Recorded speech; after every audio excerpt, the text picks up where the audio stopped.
अगर आप बिहार राज्य से हैं और दाखिल खारिज कराना चाहते हैं बिना बिचौलिए, बिना रिश्वत, बिना एक भी पैसा खर्च किए, तो ये वीडियो आपके लिए खास होने वाला है। बने रहिए हमारे साथ। नमस्कार, मेरा नाम चंदर है और आप मुझे अंचल कार्यालय सुप्पी से लाइव देख रहे हैं। जब आपने केवाला कराया है अपने मेहनत की कमाई से,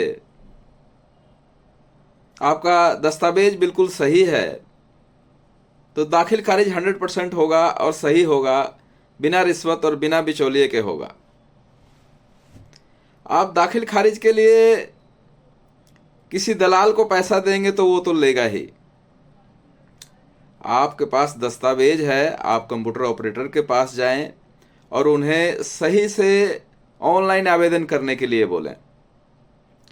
आवेदन ऑनलाइन सही तरीके से हो गया फिर भी ठीक है। अगर इन केस छोटी मोटी गलती या कोई त्रुटि अगर हो भी गया तो भी घबराने की ज़रूरत नहीं है, क्योंकि जब आप दाखिल खारिज के लिए ऑनलाइन आवेदन कर देते हैं तो आपको केस नंबर नहीं मिलता है, अब आपको टेम्परेरी नंबर मिलता है।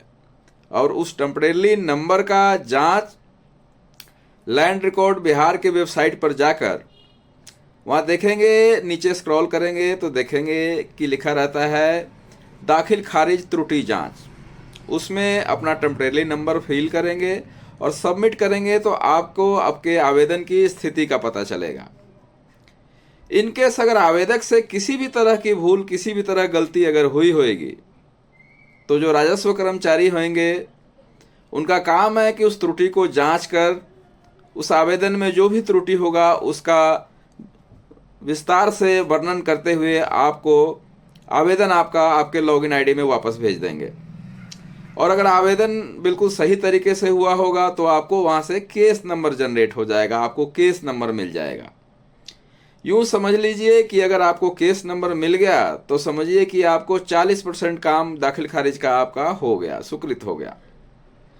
अभी भी 60% काम आपका बाकी रहता है। अब अपने आवेदन की स्थिति, दाखिल खारिज का स्थिति देखें, वहाँ जाकर आप केस नंबर डालकर और सबमिट करेंगे तो आप अपने आवेदन की स्थिति आगे का देख पाएंगे। जब भी आपको केस नंबर मिल जाता है उसके बाद आपका काम काफ़ी फास्ट तरीके से होने लग जाता है। तो आप 2 दिन 3 दिन पर या 1 दिन पर ही उसका जांच करते रहें। आप अपने मोबाइल से भी देख पाएंगे केस नंबर फिल करने के बाद।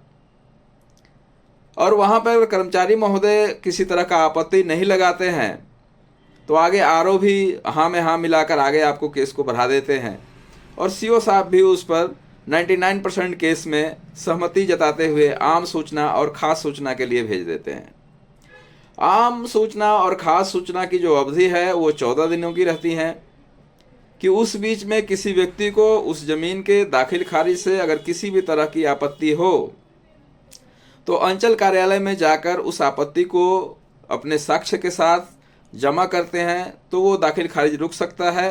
अन्यथा आप 15वें या 16वें दिन जब भी सीओ साहब बैठेंगे तो आपको वहाँ पे करेक्शन स्लिप जनरेट कर देते हैं और आपका दाखिल खारिज कंप्लीट हो जाता है, आपका मोटेशन कंप्लीट हो जाता है। इन केस अगर आप देखते हैं कि किसी ने किसी भी तरह की अगर उसमें आपत्ति लगाई है, कि मान लीजिए किसी को वंशावली उसमें लगाने की जरूरत थी और वंशावली उसमें संलग्न नहीं था, तो ऐसे स्थिति में जिस कंप्यूटर ऑपरेटर के पास आपने ऑनलाइन आवेदन किया है उनके पास जाएं और उनको बोले कि हमारे केस में एडिशनल डॉक्यूमेंट जाकर सबमिट कर दें। एडिशनल डॉक्यूमेंट सबमिट करने के लिए भी जब वो लॉगिन करेंगे तो वहाँ पे एक ऑप्शन आता है एडिशनल डॉक्यूमेंट अटैच करने का, तो वहाँ पे वो जाके अटैच कर देंगे। आपका जो भी उसमें आपत्ति लगा होगा वो क्लियर हो जाएगा। आपत्ति क्या है उसको समझने के बाद ही आप डॉक्यूमेंट उसमें सबमिट करें। मैं समझता हूं कि 100% आपका दाखिल खारिज होगा, बिना बिचौलिए, बिना रिश्वत के। उम्मीद है ये वीडियो आपको पसंद आया होगा। मिलते हैं नेक्स्ट वीडियो में। नेक्स्ट वीडियो में मैं बताऊंगा कि डीसीएलआर महोदय के पास कैसे केस फाइल खुद से कर सकते हैं, कैसे ड्राफ्ट तैयार कर सकते हैं और बिना वकील रखे आप अपना केस खुद से कैसे लड़ सकते हैं। धन्यवाद। जय हिंद,